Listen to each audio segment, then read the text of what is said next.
Une métamorphose à vitesse grand V. En quelques heures, le terrain de basket est devenu terrain de handball, un chantier où rien n'a été laissé au hasard. C'est assez incroyable, il n'y a même pas 30 minutes, les filles jouaient encore ici sur ce stade Pierre-Mauroy, mais les ouvriers ont déjà pris place. L'objectif, démontage du dispositif basket pour passer en mode handball. Première mission, démonter les panneaux de basket où Wembanyama et LeBron James ont enchaîné les dunks. Sans oublier tous les à côté. Les nombreuses caméras sont déplacées puisque le terrain de handball sera plus grand. Des dizaines de mètres de câbles aussi à bouger. En quelques minutes, le stade Pierre-Mauroy change déjà de visage.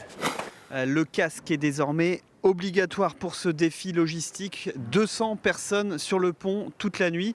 Mais heureusement, tout a été anticipé pour ne pas repartir de zéro.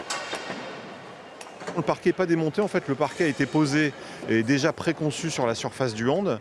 Donc on n'a pas de choses à rajouter. Le parquet va servir de sous-couche à la moquette, alors qui est une moquette un peu spéciale, un peu résineuse, qu'on va venir dérouler sur ce parquet, poser, coller, rassembler.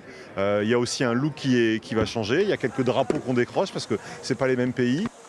Une fois la moquette décollée, un petit coup de propre. Et on devine la structure en parquet sur laquelle sera posé le terrain de handball.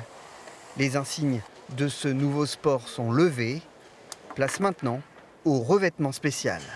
Il est 3h45 du matin et ça y est, on déroule le sol sur lequel les joueurs évolueront.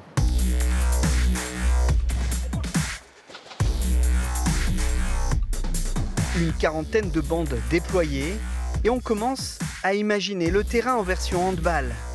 Nouvel écrin, nouveau ton, couleur vert opale pour cette deuxième semaine olympique à Lille.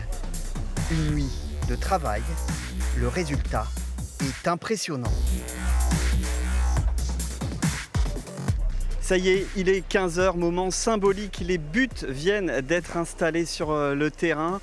Malgré les nombreuses demandes, aucun entraînement officiel ne pourra avoir lieu. Pas de favoritisme entre les équipes. Seuls des joueurs amateurs vont venir tester ce nouveau terrain de handball. Mais les Néerlandaises et les Danoises seront les premières à le découvrir en version match pour le premier quart de finale, mardi à 9h30.